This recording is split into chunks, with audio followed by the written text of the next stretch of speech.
Le silence de Dieu vaut mieux que son absence. Le retard de l'Éternel vaut mieux que son absence. Car pendant que Zacharie pensait à sa vieillesse et Élisabeth regardait à sa stérilité, Dieu voyait Jean-Baptiste. Le silence de Dieu n'est pas un oubli. Le silence de Dieu n'est pas une malédiction. Ce n'est pas parce que Dieu est silencieux qu'il est absent.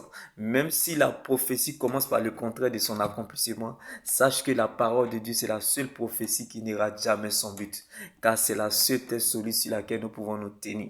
Parfois, nous n'avons aucune idée de l'endroit où la parole de Dieu nous mène, comme Zacharie dans l'humiliation et Élisabeth dans la honte.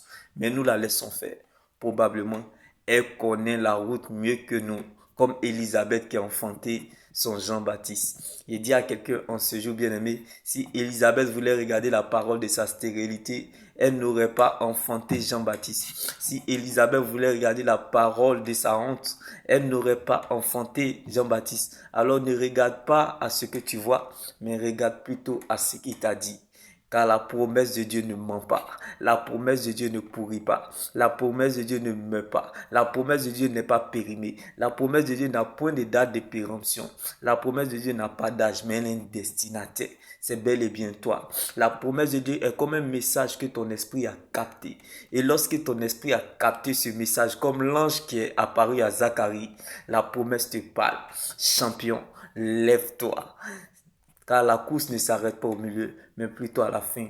La fin d'une chose vaut mieux que son commencement. Dieu ne fait jamais le contraire de ce qu'il dit. Dieu ne commence jamais quelque chose sans l'achever.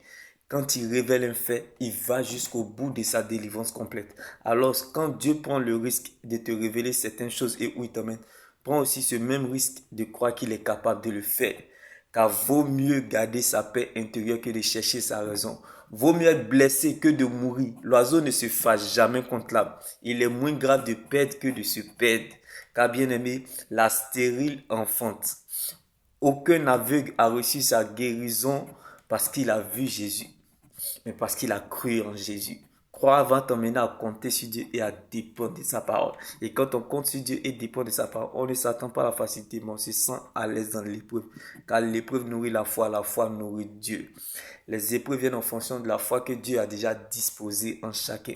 La grandeur ne surprend pas les grands. Tes épreuves sont liées à ta grandeur. Chacun de nous a une raison qui lui fait pleurer dans la vie. Chacun de nous a ses épreuves taillées à sa propre mesure. Tes épreuves sont liées à ta grandeur. Le degré de tes épreuves est proportionnel à la gloire qui t'attend.